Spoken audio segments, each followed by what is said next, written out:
I'm a volunteer of the Smiling Faces International and also a peer mentor of Red Liberia for the portrait category. I've worked with Edmund and Sele Max since 2018. First, I was a peer mentee for them, and their personal mentee. They helped me grow my talent. There are so many things I did not know about myself, and I was able to discover who I am. Also, they helped me build my leadership skill in a way that I never imagined, because I was shy, one. Two, I had no knowledge of addressing people, but they taught me self-confidence, and they taught me how to relate with other peers. So over time, I never had patience, and it also taught me how to have patience and how to be a very resilient leader. Edmund and Max are more spiritual minded. So even in the things they say, you get to pick up the sense from them, and you realize that it's more spiritual to help you grow. So on my leadership ability, spiritually, I've got to realize that it is not just because I have a talent, but I got to know that I was given a talent by somebody supreme, by a supreme being. So I decided to use my gift instead for God and just not do anything with what I have. I cannot talk about my spiritual journey without mentioning Sele Max Fuah and Edmund D. In 2014, God led me to these two great men, and they taught me what it means to love God as a young man. And today I am so proud to announce that their leadership has led me to loving God more and more. And I want to say today that it was Sele Max Fuah and Edmund D that encouraged me to really push myself forward in my personal development and my spiritual development. And today I'm happy to announce that I am a new pastor. It was because God brought me under the leadership of Sele Max Fuah and Edmund D. And there was this fun moment that I had. So we went as far as another county.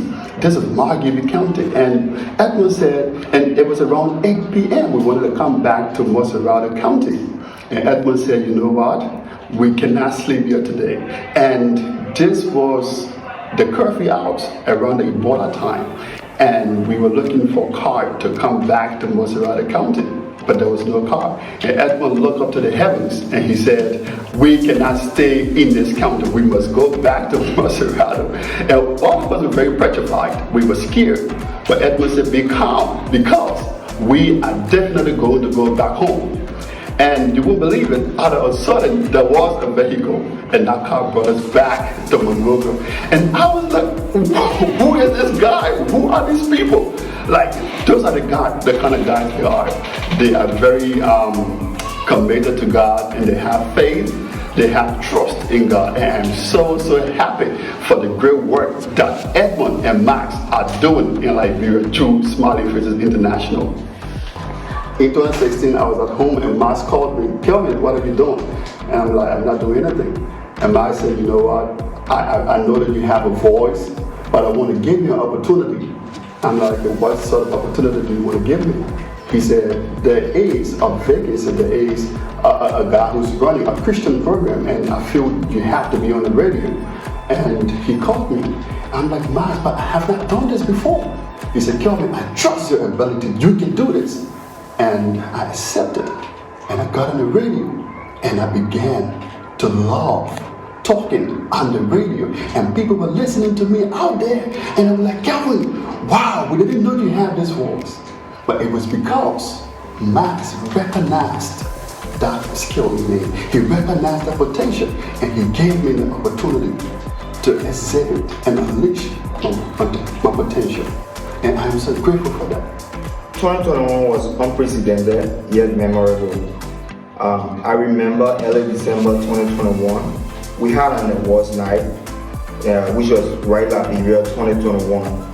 And having set up everything for the awards ceremony, I was left in charge, so my director and the co-founder could come back to the awards night. And with an increasing number of audience reaching the hall and other volunteers, helping to urge them to their seat. I received a call that was so tragic. Sele Max Fuah and Edmund D was involved in an accident just a minute before the commencement of the award ceremony. And the position I wasn't prepared to single-handedly run an entire ceremony, which of course I haven't done. And I was in a state of dilemma, confused and thinking about how to inform my other volunteers without interruption of the ceremony and getting the audience to panic. So I exhibited a leadership skill, and I coordinated and cooperated with my co-volunteers, and we ran a couple of things.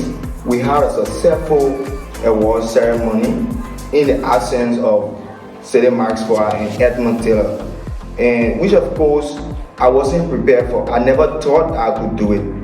Not a single thought came by that I could do it. But in their absence, I remember the things that I learned from them. I remember that I had resilience. I remember I had traits of leadership and needed to execute a particular obligation. And I encouraged my co-volunteers to stay calm and conduct a successful event. That was very impressive, and that was something that I really applauded myself for, because I knew that I wasn't prepared for it. But in their absence, we worked together, we cooperated, and I coordinated an entire awards night, which of course helped me a lot. That experience is worth experiencing, and I'm so grateful for having Sele Max Fuah and Edmund D as a mentor and bosses.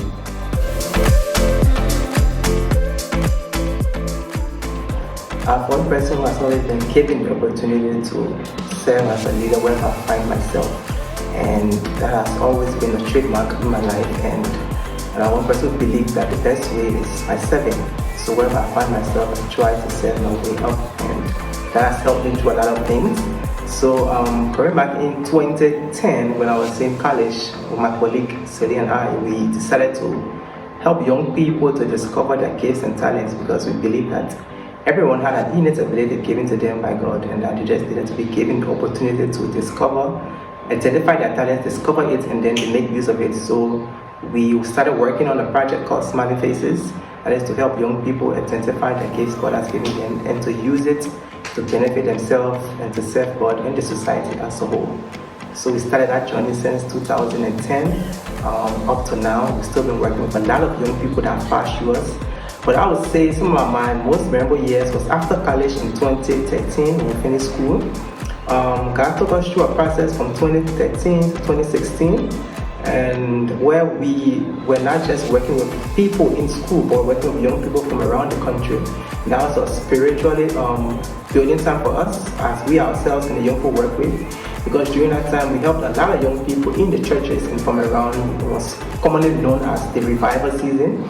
There were a lot of young people find themselves in God, discover themselves, and then use whatever they have to serve God. And during those 3 to 4 years, I can see we have a lot of young people. Some are not even pastors, while I'm not even pastor yet. Some have started different groups and are even serving God. And for me, that has been very rewarding, and it's always etched in my memory as something that I will always treasure. And I believe that I'm one person who will always continue to help work with young people in Liberia, and that is as being the brain behind everything we do, because the Bible says a man gives to make room for him. So our goal has been able to help them identify their gifts so that they can have room in their country and in their lives and to serve other people.